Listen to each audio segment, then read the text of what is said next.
નમસ્કાર, મુદ્દાની વાત જોવાની શરૂઆત આપ કરી ચૂક્યા છો। હું છું આપની સાથે વિકાસ મકવાણા અને હું છું મુફદ્દલ કપાસી। મુદ્દાની વાતમાં આજે વાત કરીશું ન્યાયતંત્ર વિશે, વકીલો વિશે, ન્યાયાધીશ વિશે। એટલા માટે કારણ કે ગુજરાત હાઈકોર્ટના 2 જજની બદલી કરવામાં આવી છે, ટ્રાન્સફર થઈ છે।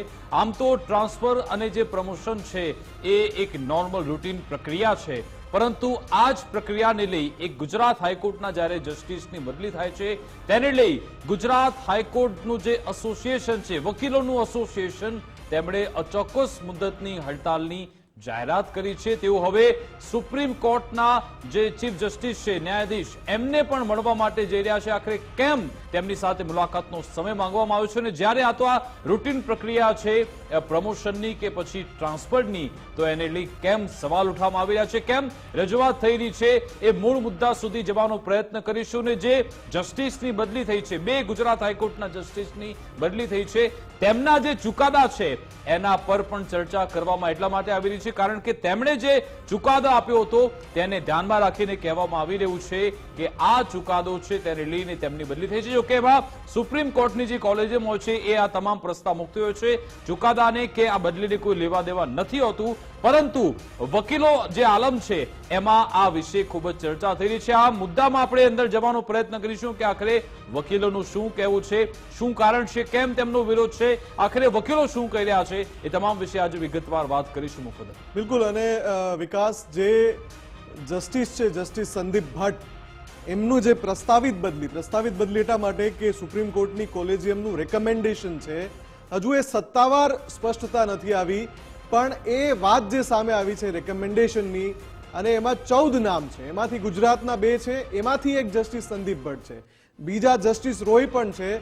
પણ જસ્ટિસ સંદીપ ભટ્ટને લઈને જ્યારે બાર એસોસિએશનની જનરલ બોડીની મીટિંગ મળી તો એમાં પણ એ ચર્ચા થઈ। જે અસંતોષ છે એટલા માટે છે કે જસ્ટિસ સંદીપ ભટ્ટ જે છે એમને સિદ્ધાંતવાદી સ્પષ્ટ વક્તા તરીકે જોવામાં આવે છે, અને એટલે જ તમામ જે વકીલો છે જે લાંબા સમયથી પ્રેક્ટિસ કરે છે, ગુજરાત હાઈકોર્ટ સાથે જોડાયેલા છે, બાર એસોસિએશનના સભ્યો છે, અને સાથે સાથે અહીંયા અવાજ એ ઉઠી રહ્યો છે કે રાજ્યના તમામ બાર એસોસિએશનને અપીલ કરાય છે।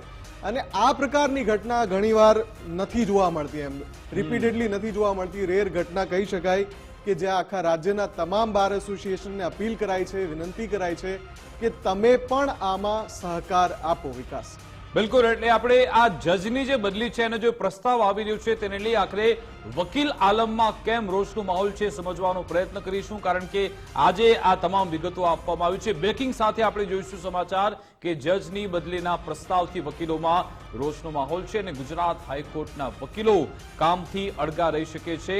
GHA ના પ્રમુખ બ્રિજેશ ત્રિવેદી તરફથી આજે નિવેદન આપવામાં આવ્યું। તેમણે કહ્યું કે જસ્ટિસ ભટ્ટની ટ્રાન્સફરથી વકીલ આલમમાં રોષ છે। તેમણે એમ પણ કહ્યું કે જસ્ટિસ સંદીપ ભટ્ટની ટ્રાન્સફર મધ્યપ્રદેશ થઈ શકે છે। જસ્ટિસ સંદીપ ભટ્ટ સિદ્ધાંતવાદી અને સ્પષ્ટ વક્તા છે તેવું પણ બ્રિજેશ ત્રિવેદીએ કહ્યું। તેમણે કહ્યું કે પ્રસ્તાવિત બદલીથી અસંતોષની ચર્ચા માટે જ બેઠક મળી અને બેઠકમાં કામથી અળગા રહેવાનો પણ વકીલોએ નિર્ણય કર્યો છે। સુપ્રીમ કોર્ટમાં ડેલિગેશન મોકલીને અમે રજૂઆત કરીશું તેવું પણ તેમણે કહ્યું। અને જજની બદલી સહિતના જે નિર્ણય છે સુપ્રીમ કોર્ટનું કોલેજિયમ લેતું હોય છે। રાજ્યના તમામ બાર એસોસિએશનને પણ તેમણે અપીલ કરી છે, તમામ બાર એસોસિએશનને સમર્થન આપવા પણ વિનંતી કરવામાં આવી। આખરે એસોસિએશનના પ્રમુખ તરફથી શું કહેવામાં આવ્યું, એમના બંને નિવેદન બેક ટુ બેક સાંભળો। ગુજરાત હાઈકોર્ટ એડવોકેટ એસોસિએશન વતી અમે રાજ્યના તમામ બાર એસોસિએશનના પ્રમુખો અને સત્તાધીશોને પણ વિનંતી કરીશું કે પાયસ કોઝ માટે ગુજરાત હાઈકોર્ટ બાર એસોસિએશનને સંપૂર્ણપણે ટેકો આપે, અને એને માટેનું કમ્યુનિકેશન ગુરુવારે અમને ટેકો મળે એ માટેનું અમે આજે બધાને રવાના કરીશું। પણ ટીવીના માધ્યમથી પણ તમામ બાર એસોસિએશનને વિનંતી કે આવા એક અગત્યના મુદ્દા માટે રાજ્યના તમામ બાર એસોસિએશન પણ ગુજરાત હાઈકોર્ટના આ મુહિમને સપોર્ટ। બીજા જજ સાહેબ એટલે કે સંદીપભાઈ ભટ્ટ સાહેબની સામે ટ્રાન્સફર મધ્યપ્રદેશ થઈ તેવું જે કાલે એક નોટિફિકેશનનો જે કોપીમાંથી એક સર્ક્યુલેટ થયું, એટલે વકીલોમાં ખૂબ જ રોષ હતો, ખૂબ જ સિદ્ધાંતવાદી અને સ્પષ્ટ વક્તા એક જજ તરીકે એમને ત્યાં દરેક જુનિયર કે સિનિયરને બહુ શાંતિથી સાંભળવાની તક મળતી હતી। હમણાંના બનાવો જોતા એવું લાગે કે આ સીધી કોઈ ન્યાયના હિત માટેની કે એવી કોઈ જરૂરિયાત માટેની ટ્રાન્સફર નથી. આ અસંતોષને કારણે જે extra ordinary general body meeting બોલાવી અને સુપ્રીમ કોર્ટમાં તાત્કાલિક એમની ટ્રાન્સફર રોકવા માટેનું જે અમે મિટિંગ કરી કે ભાઈ આપણે એનું ડેલિગેશન મોકલી અને કડક રજૂઆત કરીએ યોગ્ય રીતે. એમાં વકીલોમાં જે રોષ હતો એને કારણે યુનિનિમસલી એવું નક્કી થયું કે અમારો અવાજ જે સંસ્થા છે ત્યાં સુધી પહોંચે તે માટે આજે બપોરથી જ કામથી અળગા રહેવું અને ગુરુવાર સુધીમાં જે સમિતિનું ગઠન કરી અને ચીફ જસ્ટિસની ઓફિસનો સંપર્ક અત્યારથી અમે ચાલુ કરી દીધો છે કે જે અમને તરત એપોઇન્ટમેન્ટ મળે એટલે અમે ચીફ જસ્ટિસ ઓફ ઇન્ડિયા અને કોલેજિયમ મેમ્બર્સને મળવાનો પ્રયત્ન કરી અને અમારી યોગ્ય રજૂઆત કરીશું અને પછી ત્યાંથી જે નિર્ણય આવે તે મુજબ આગળ શું કરવું તે પણ અમે નક્કી કરીશું. તો સુપ્રીમ કોર્ટની જે કોલેજિયમ છે તેમણે દેશની વિવિધ હાઈકોર્ટના 14 ન્યાયાધીશની બદલીની ભલામણ કરી છે, જેમાં ગુજરાત હાઈકોર્ટના 2 ન્યાયાધીશ જસ્ટિસ સંદીપ ભટ્ટ અને જસ્ટિસ CM રોયનો પણ સમાવેશ છે. જસ્ટિસ સંદીપ N ભટ્ટની મધ્યપ્રદેશ હાઈકોર્ટ અને જસ્ટિસ CM રોયની આંધ્રપ્રદેશ હાઈકોર્ટમાં બદલી થઈ શકે છે અને આ જ બાબતે જસ્ટિસ સંદીપ ભટ્ટની બદલીના વિરોધમાં ગુજરાત હાઈકોર્ટ એડવોકેટ એસોસિએશને હડતાલની જાહેરાત કરી છે અને આ બાબતે ચીફ જસ્ટિસ ઓફ ઇન્ડિયાને પણ રજૂઆત કરવામાં આવશે. પરંતુ અહીંયા મહત્વની બાબત એ છે સુપ્રીમ કોર્ટની કોલેજિયમે આ બદલી અંગે હજુ સુધી કોઈ સત્તાવાર નિવેદન બહાર નથી પાડ્યું. સૂત્રો અનુસાર પ્રસ્તાવિત બદલીઓની યાદી ટૂંક સમયમાં કેન્દ્ર સરકારને મોકલવામાં આવનાર છે. આખો મામલો છે. પરંતુ જસ્ટિસ સંદીપ ભટ્ટ તેમણે આપેલો જે ચુકાદો છે એ પણ ખૂબ જ ચર્ચામાં છે. હકીકતમાં સીસીટીવી કેમેરા મુદ્દે હાઈકોર્ટના જે IT રજિસ્ટ્રાર છે તેમના વિરુદ્ધ તેમણે જે આદેશ આપ્યો હતો તેને ડિવિઝન બેન્ચે રદ કર્યો છે. ન્યાયાધીશ સંદીપ ભટ્ટના આ આદેશને રજિસ્ટ્રારે હાઈકોર્ટની ડિવિઝન બેન્ચ સમક્ષ પડકાર્યો હતો. ત્યારે ડબલ જજની બેન્ચે ન્યાયાધીશ ભટ્ટના આદેશને રદ કરતા જણાવ્યું કે સીસીટીવી કેમેરા મુદ્દે સિંગલ જજની ચિંતા પ્રશંસનીય છે, પરંતુ તેઓ આ મુદ્દા પર રજિસ્ટ્રીને આદેશ ન આપી શકે. આ વિષય ચીફ જસ્ટિસના અધિકાર ક્ષેત્ર હેઠળ આવે છે અને સિંગલ જજનો આદેશ ચીફ જસ્ટિસની સત્તાની વિરુદ્ધ પણ જાય છે. જો કે આ બધાની વચ્ચે હાઈકોર્ટ રજિસ્ટ્રી તરફથી હવે આ બાબતે સ્પષ્ટતા પણ કરાઈ છે અને કહેવામાં આવ્યું કે સંબંધિત સ્થાનો પર સીસીટીવી લગાવવા અંગેની પ્રક્રિયા ચાલી જ રહી છે. ટેન્ડર ફાઇનલ થયા બાદ ટૂંક સમયમાં સીસીટીવી લાગી જશે અને આ સમગ્ર બાબતે ચીફ જસ્ટિસની તબક્કાવાર પ્રક્રિયાથી વાકેફ પણ કરવામાં આવ્યા છે. આ રજિસ્ટ્રી આ પ્રોજેક્ટ પર કામ કરી રહી છે. એટલે બે મુદ્દા છે. એક તો આ એમનો આદેશ ખૂબ જ ચર્ચામાં છે અને અચાનક તેમની બદલી પણ કરવામાં આવી રહી છે. એને લઈ વિરોધ થઈ રહ્યો છે અને કહેવામાં આવી રહ્યું છે કે આ ન્યાય સંગત નથી એવો દાવો છે ગુજરાત હાઈકોર્ટ એડવોકેટ એસોસિએશનનો. આ આખા મુદ્દાને સમજવાનો પ્રયત્ન કરીશું. થોડી મિનિટોમાં આપણી સાથે ગુજરાત હાઈકોર્ટ એસોસિએશન તરફથી વકીલ એસોસિએશન તરફથી સેક્રેટરી પણ જોડાવાના છે. પહેલા આપણી સાથે સંવાદદાતા કલ્પિન જોડાઈ ગયા છે, એમની સાથે આ મુદ્દો સમજી લઈએ. કલ્પિન, આખરે આ થઈ શું રહ્યું છે? કેમ હાઈકોર્ટ વકીલ એસોસિએશન અત્યારે વિરોધના મૂડમાં છે? વિકાસ, આ આખા મુદ્દાને જો સમજવું હોય તો ન્યાયતંત્રના 4 સિદ્ધાંતો છે, 4 પાયાઓ છે અને એ 4 પાયાઓ એ ન્યાયતંત્રનું મુખ્ય પાસું માનવામાં આવે છે. પ્રથમ ન્યાયતંત્ર પોતે, બીજું વકીલાત છે, લિટિગન્ટ છે અને રજિસ્ટ્રી વિભાગ છે. આ 4 મુદ્દાઓ છે તેના આધારે આખું ન્યાયતંત્ર કાર્યરત જોવા મળતું હોય છે. પરંતુ જો આ 4 પાયાઓની અંદર જો ક્યાંક સોડો લાગશે તો ચોક્કસથી આખી જે ઇમારત છે તે ટકવાપાત્ર રહેશે નહીં અને કદાચ તેવી જ સ્થિતિનું નિર્માણ હાલ ગુજરાત હાઈકોર્ટની અંદર થયું હોય તે પ્રમાણેની સ્થિતિ છે.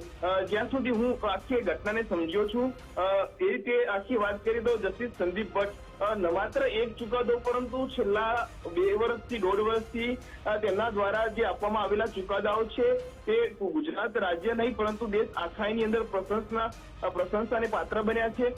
ઉપરાંત રજિસ્ટ્રી વિભાગની અંદર ચાલતી જે ઘણી બધી ગતિવિધિઓ હતી તે ગતિવિધિઓ પર રોક લગાવવા માટે અને આખી ન્યાયતંત્રની જે પ્રક્રિયાઓ છે તે પારદર્શક થાય તેના માટે ત્યાં રજિસ્ટ્રી વિભાગમાં સહિત ન્યાયતંત્રના અલગ અલગ વિભાગોમાં સીસીટીવી ફૂટેજ લગાવવા બાબતની જે પિટિશન હતી તે પિટિશન જસ્ટિસ સંદીપ ભટ્ટે ગ્રાહ્ય રાખી હતી ને હુકમ રજિસ્ટ્રી વિભાગને કર્યો હતો. કદાચ આ જ કારણ હોય તેવું હાલ કાયદા નિષ્ણાતો માની રહ્યા છે. વકીલ આલમમાં પણ આ જ ચર્ચા છે અને જસ્ટિસ સંદીપ ભટ્ટ છે તે ખૂબ સ્પષ્ટ વક્તા છે, આટા બોલા છે અને ખાસ કોઈ મુદ્દો છે તે મુદ્દાની અંદર તેમને મધ્યપ્રદેશ ખાતે બદલી કરવા માટે ટ્રાન્સફર કરવાની વિગતો વાયુ વેગે છેલ્લા 1.5 દિવસથી વહેતી થઈ છે. એટલે તેના આખા વિરોધમાં આખી જે આ બદલી છે તે પાયાધીની છે, કાયદાથી વિપરીત છે તેવું વકીલો પોતે માની રહ્યા છે અને કદાચ તેના જ કારણે જે વકીલો છે તેમાં હાલ રોષ ભભૂકી ઉઠ્યો છે. જસ્ટિસ સંદીપ ભટ્ટની અંગત રીતે હું વાત કરું તો ખૂબ સિદ્ધાંતવાદી સ્પષ્ટ વક્તા છે. સિનિયર અને જુનિયર વકીલોને આપ કદાચ એમની કોર્ટમાં જશો તો અનુભવાશે કે ખૂબ જુનિયર હોય કે સિનિયર બધાને શાંતિથી સાંભળવાનો એક એમનો જે પાસું છે એ પણ ખૂબ મહત્વનું છે. એટલે ઘણા બધા મુદ્દાઓ લોકોએ અને વકીલોએ ધ્યાનમાં રાખ્યા છે અને તેના જ કારણે આજે સંદીપ ભટ્ટના સમર્થનમાં વકીલો ઉતર્યા છે અને કદાચ જે પ્રમાણે આખી જે સ્થિતિ જે નિર્માણ થઈ છે તેમાં પણ વકીલો એમ માની રહ્યા છે કે આ બદલી અસંતોષના કારણે એને એક જનરલ મિટિંગ પણ બોલાવી અને એ પણ માની રહ્યા છે કે ન્યાયના હિતમાં અથવા જરૂરિયાત હાલ આ બદલી કે ટ્રાન્સફર કરવાની લાગતી નથી, પરંતુ કોઈક ઈરાદાના કારણોસર આ બદલી કરવામાં આવી હોય એવું હાલ વકીલ આલમમાં ચર્ચાનો મુદ્દો જામ્યો છે. ઓકે, આભાર કલ્પિન અમારી સાથે જોડાવા બદલ. તો આખો જે વિષય છે આ વિષયને લઈને આપણી સાથે ગુજરાત હાઈકોર્ટ એડવોકેટ એસોસિએશનના સેક્રેટરી હાર્દિક બ્રહ્મભટ્ટજી જોડાઈ ગયા છે. હાર્દિકજી, સ્વાગત છે આપનું ગુજરાત ફર્સ્ટમાં. સૌથી પહેલો સવાલ મારે એ જ પૂછવો છે કે ગુજરાત હાઈકોર્ટ એડવોકેટ એસોસિએશનના પ્રમુખને આપણે હમણાં સાંભળી રહ્યા હતા, બ્રિજેશ ત્રિવેદીજીને. એમણે એક વાક્ય રચનાનો ઉપયોગ કર્યો. એમણે કહ્યું કે આ જે બદલી, પ્રસ્તાવિત બદલી છે એ બદલી ન્યાયના હિતમાં નથી, આવું એમણે કહ્યું. એને લઈને આપની શું પ્રતિક્રિયા છે? એક જ્યારે બદલીઓ થતી હોય જજીસની, એ પેરોગેટિવ છે કોલેજિયમનું. કોલેજિયમ મીન્સ જે સુપ્રીમ કોર્ટના ટોપ 3 જજીસ છે એનું કોલેજિયમ હોય, જે એમના સબોર્ડિનેટ કોર્ટ્સ હોય એટલે કે જે હાઈકોર્ટ છે એના જજીસનું બદલી નહીં કરી શકે, which is on the guise of better administration of justice. એટલે કે ન્યાયનું પ્રોપર એડમિનિસ્ટ્રેશન માટે જજીસની બદલી થવી જોઈએ. આ ગુજરાત હાઈકોર્ટ એડવોકેટ એસોસિએશન એવું એસોસિએશન છે કે 1980sથી લઈને જે જજીસના માટે લડ્યું છે. જસ્ટિસ કુરેશી માટે પિટિશન કરી છે, સાકરસન સેઠ માટે કરી છે, હડતાલો પાડેલી છે. આ એક એવું એસોસિએશન છે જે ફક્ત એના વકીલો માટે જ નહીં, પરંતુ જજીસ કે જ્યુડિશિયરીને જે સંભાળવા માટેની જે જવાબદારી છે, પોતાની નૈતિક જવાબદારી સંભાળી અને આ એસોસિએશન વર્ષોથી ખડે પગે રહ્યું છે. અને એના જ ભાગરૂપે જ્યારે કોઈ જજની બદલી એવી રીતે દેખાય, બદલી એ નોકરી પ્રક્રિયાનો અથવા નોકરીની જે સિસ્ટમ છે એનો એક અભિન્ન અંગ છે. ઓકે. અને એના ઉપરીઓની પાસે એ સત્તા અને હક છે કે તેઓ આની બદલી કરી શકે કોઈ પણ એમના સબોર્ડિનેટ્સની, જેની વાટમાં આ બદલી પણ થઈ શકે. આપણે જે નામ 14 જોયા એની અંદર 2 જે નામ છે, જસ્ટિસ રોય અને જસ્ટિસ સંદીપ ભટ્ટનું. જસ્ટિસ રોય એમની પેરેન્ટ હાઈકોર્ટ તેલંગાના જ છે. તેઓ અહીંયા આવ્યા હતા બદલી થઈને, પરંતુ જ્યારે હવે એમની રિટાયરમેન્ટમાં 1 વર્ષથી પણ ઓછો સમય છે તો એમની બદલી પાછી પોતાની પેરેન્ટ હાઈકોર્ટ થઈ રહી છે, જેથી એમનું એન્ડ આવો એક નિયમ છે જેના પ્રમાણે થઈ રહી, જેનો કોઈ ઇસ્યુ નથી. પરંતુ જસ્ટિસ સંદીપ ભટ્ટ માટે કાં એ બહુ સિનિયર જજ હોય તો એમનું ભવિષ્યમાં એમની સિનિયોરિટીને કાઉન્ટ કરીને ભવિષ્યમાં ચીફ જસ્ટિસ માટે અથવા એમની કોઈ બહુ સ્પેસિફિક સબ્જેક્ટમાં એક્સપર્ટીઝ હોય તો એના માટે કોઈ એરિયામાં એવા જજીસની જરૂર હોય તો એના માટે બદલી થતી હોય, એવું કાંઈ દેખીતી રીતે આ જજ સાહેબ માટે દેખાતું નથી. તદુપરાંત એમના જે આપણે ચર્ચા કરીએ એમનું રજિસ્ટ્રી માટેનું જે વલણ હતું, જેઓ તે બેટર એડમિનિસ્ટ્રેશન માટેની પ્રક્રિયા કરતા હતા, આવા કોઈ કારણોના હિસાબે બારને એવી લાગણી થઈ કે આમનું જે બદલી થઈ છે એ રૂટીન પ્રક્રિયાનો પાર્ટ નથી. તો આના માટે જ અમે બી એ પ્રયત્ન કરી રહ્યા છીએ કે અમને બી કારણ જાણવા માટે, જેના માટે અમે એક ડેલિગેશનની નિર્માણ કર્યું છે અમારા ઠરાવ દ્વારા. આજે સંપૂર્ણ બારના એક કોલ લેવામાં આવ્યો, જનરલ બોડી મિટિંગ જેને અમે કહીએ છીએ. બારના તમામ સભ્યો મિટિંગમાં આવે અને પોતાના પક્ષ રજૂ કરે. લગભગ 45 મિનિટની આસપાસ આ મિટિંગ ચાલી, જેમાં બહોળી સંખ્યામાં અમારા એડવોકેટ્સ અપિયર થયા.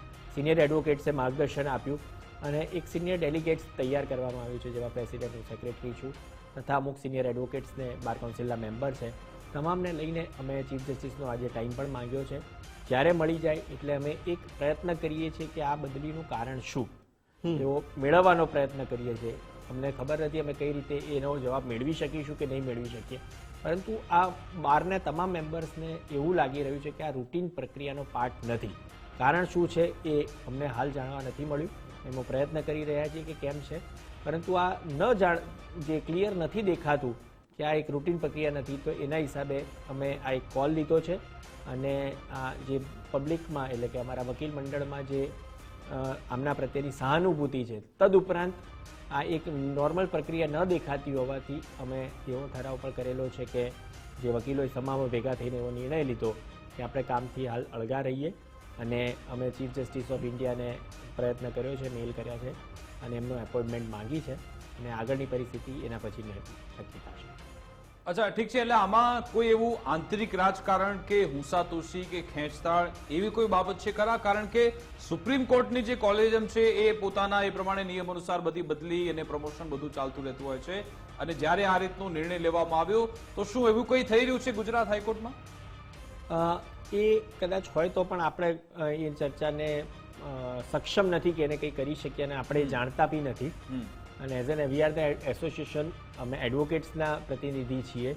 જજીસની અંદર શું પરિસ્થિતિ હોય એ ન થાય, પરંતુ જે આ કોલેજિયમ છે એ અહીંના જજીસના નિર્ણયથી નથી થતું. અહીંયા એમનું કંઈ પણ હોય એનાથી કોઈ ફરક નથી પડતો. આ સુપ્રીમ કોર્ટ એટલે કે જે એમનાથી ઉપરી છે એનું કોલેજ, એમાં ટોપ 3 જજીસ એટલે કે જે ચીફ જસ્ટિસ ઓફ ઇન્ડિયા હોય અને પછીના પહેલા 2 જે સિનિયર મોસ્ટ જજીસ છે એમનું એક કોલેજિયમ હોય કે જે હાઈકોર્ટનું તપાસ કરે.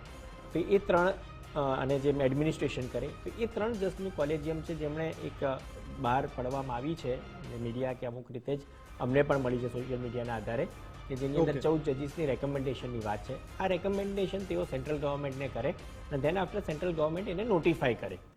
તો આ પ્રક્રિયાનો પાર્ટ છે. પરંતુ આ જે નામ છે, જેમ કે જસ્ટિસ રોયનું નામ પણ છે, પણ એ એક રૂટીન પ્રક્રિયા છે કારણ કે હવે એ રિટાયર થવાના છે એટલે એમનું પોતાનું પેરેન્ટ હાઈકોર્ટમાં એમના આફ્ટર રિટાયરમેન્ટના પક્ષને આ તે બધા માટે વ્યવસ્થા માટે હંમેશા એક નિયમ છે કે છેલ્લા 6 મહિના 8 મહિનામાં દરેક જજ પોતાની પેરેન્ટ હાઈકોર્ટ પાછા આવે જ્યારે બદલી થયેલી હોય. એ રૂટીન પ્રક્રિયા છે જેના સામે કોઈને પ્રશ્ન નથી અને ઇસ્યુ નથી.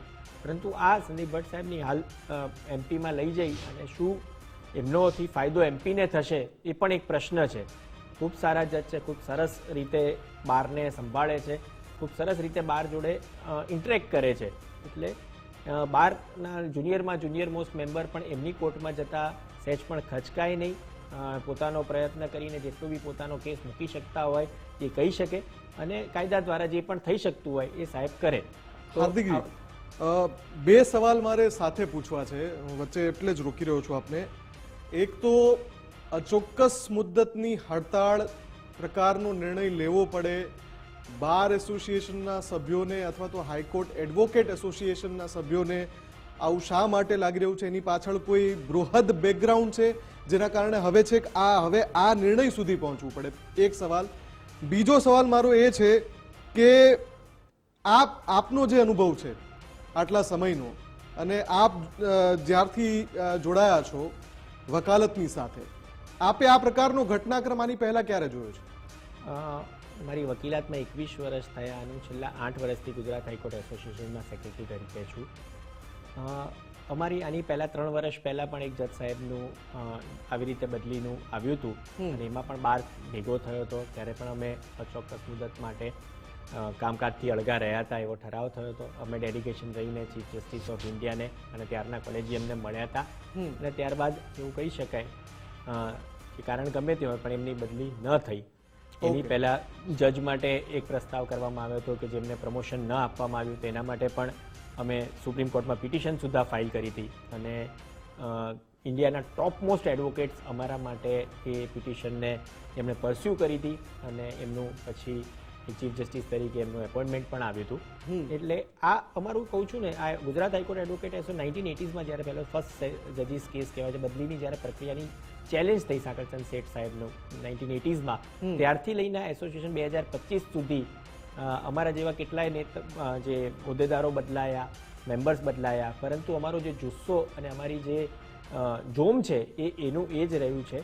અને અમે આ ઇસ્યુની અંદર જે અમને નથી લાગતું, જે બહારના તમામ સભ્યોની આવી એક લાગણી છે કે આ રૂટીન ટ્રાન્સફર નથી, તો તેના માટે શું કારણ હોઈ શકે અને તે જાણવા માટે અમે આ પ્રયત્ન કરીએ છીએ અને અમારો અવાજ આગળ સુધી પહોંચી શકે અને પ્રોપર એનું અમને રિસ્પોન્સ મળે એના માટે બહારના તમામ સભ્યોની આજ એક જનરલ બોડીની અંદર આ એક ગાંધીજીનો એક આ માર્ગ છે કે જેની અંદર અમે કામકાજથી અળગા રહી અને આ પ્રયત્ન કરીએ. અચ્છા, આ વિરોધની શરૂઆત શું થઈ ચૂકી છે? કામથી અળગા રહેવાની શરૂઆત આપની થઈ ચૂકી છે ને ક્યાં સુધી એ ચાલશે? આજે જે રિઝોલ્યુશન પાસ થયું એ બપોરે મેજોરિટીથી મોટાભાગના લોકો એના તરફેણમાં હતા અને જેના હિસાબે યુનિનિમસલી એક આ રિઝોલ્યુશન પાસ થયું અને આજે બપોરથી કામકાજથી અળગા રહેલા છે વકીલો અને આગળ હવે કાલે તો રજા છે સંવત્સરીની, પણ ડે આફ્ટર ટુમોરોનું જે પણ છે એ અમે કાલે ખોલ લઈશું. અચ્છા, ચીફ જસ્ટિસ ઓફ ઇન્ડિયાનો પણ સમય માંગવામાં આવ્યો છે, તો એ મુલાકાત ક્યારે થવાની છે? એમાં કેટલો સમય લાગશે? એનું સ્પષ્ટતા ન કહી શકાય, કારણ કે આજે બપોરે જ આવ્યો તો ઘટનાક્રમ પછી અમે સાંજે એમની પાસે પ્રયત્ન કર્યો છે અને મેઇલ કર્યો છે, એમના પીએસ જોડે વાત પણ કરી છે કે એમને અમારી વાત પહોંચાડે, પણ હજી સુધી કાંઈ રિવર્ટ આવશે આજકાલ હજી તો, કારણ કે આજ સાંજ થઈ હતી એટલે કાલેના દિવસમાં કંઈ આવે એની અમે રાહ જોઈ રહ્યા છીએ. હાર્દિકજી, જ્યારે આજે બોડીની બેઠક મળી, બધા સભ્યો હાજર હતા, ઘણી બધી ચર્ચાઓ થઈ, કેટલા અંશે લાગી રહ્યું છે કે આમાં જે સીસીટીવી કેમેરાવાળો જે આખું પ્રકરણ છે એની સાથે કોઈ કનેક્શન છે? બધા સભ્યોએ ત્યાં એવો કોઈ મત રજૂ કર્યો છે ખરો? ના, એવી કોઈ ચર્ચા, એવી સીસીટીવી કેમેરા અથવા કોઈ એવા પર્ટિક્યુલરના જજમેન્ટ માટેની ચર્ચા નથી થયેલી, કારણ કે આ રૂટીન ટ્રાન્સફર હોવું એવું દેખાતું નથી. કોઈ જજમેન્ટના આધારે થયું હશે એવું ન માની શકાય, કારણ કે જ્યુડિશિયલ ઓર્ડર હતો, જ્યુડિશિયલ ઓર્ડરને જ્યુડિશિયલી રીતે એને ચેલેન્જ કરવામાં આવ્યો અને એવું કહેવામાં આવ્યું કે આ ડોમેન જે છે એ ચીફ જસ્ટિસનું છે, because administration is under the guise of the chief justice. તો આ બધા જે જ્યુડિશિયલ ઓર્ડર્સ છે એની સામેની ચર્ચા કરવા માટે વકીલો સક્ષમ નથી એમ કહી શકાય આમ એક રીતે, કારણ કે જ્યુડિશિયલ ઓર્ડરને જ્યુડિશિયલી ચેલેન્જ કરવો પડે અથવા તમારે એનાથી હોય તો, અને we are not that much એનાથી કંઈ અમે અફેક્ટેડ નહોતા. ઓકે, ઇટ્સ અ રજિસ્ટ્રી, તો અમારે એના માટેની એવી ચર્ચા ન થાય, એવી કોઈ જજમેન્ટ માટેની ક્યારેય ચર્ચા નથી કરવામાં આવી, પરંતુ આ જજ એક ઓનેસ્ટ, અપરાઇટ અને આખા બોલા જજ છે અને એમની રૂટીન ટ્રાન્સફર ન લાગતી હોવાના હિસાબે આપણે. અચ્છા, તો આજે જ્યારે મીટિંગ મળી હતી ગુજરાત હાઈકોર્ટ એડવોકેટ એસોસિએશનની, તો એમાં મુખ્ય મુદ્દાઓ કયા કયા ટાંકવામાં આવે છે? અને બીજી મહત્વની બાબત કે જો કોલેજિયમ આ તમે જે રજૂઆત કરવા જઈ રહ્યા છો કદાચ એ આપની વાત ન સ્વીકારે તો શું આ રીતનો જ વિરોધ યથાવત રાખવામાં આવશે અથવા તો કોઈ બીજો કાયદાકીય એમાં રસ્તો ખરો એ આ તમારા મુદ્દાના નિરાકરણ માટે? ગુજરાત હાઈકોર્ટ એડવોકેટ એસોસિએશન છે ને એક પરિવાર છે અને આ પરિવાર એવું છે કે જેમાં નાનો મોટો સૌ ભેગા મળીને કોઈ નિર્ણય લે છે. હું એક આ સંસ્થાનો એક હોદ્દેદાર છું, એટલે એક સેવક છું.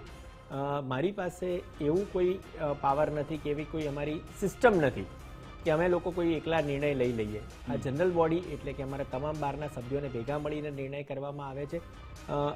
આ એક પેલું છે કે પ્રયત્ન છે અમારો, અમે ચીફ જસ્ટિસને મળીશું, પછી શું થશે એનો શું અમને રિસ્પોન્સ મળે છે, ત્યાંથી અમને શું જવાબ મળે છે, એ તમામના આગળ અમે અમારા જે પણ થશે એ અમારા બારના સભ્યોને અમે જાણ કરીશું, જે બી ડેલિગેશન જશે, અને એના પછી શું એનું રિઝલ્ટ આવે છે એના ઉપર આગળની રણનીતિ નક્કી કરવામાં આવશે. એટલે હાલ કશું ન કહી શકાય અને ન જ કહેવાય, કારણ કે કાલ શું થયું એ ન જાણ્યું જાનકી ના.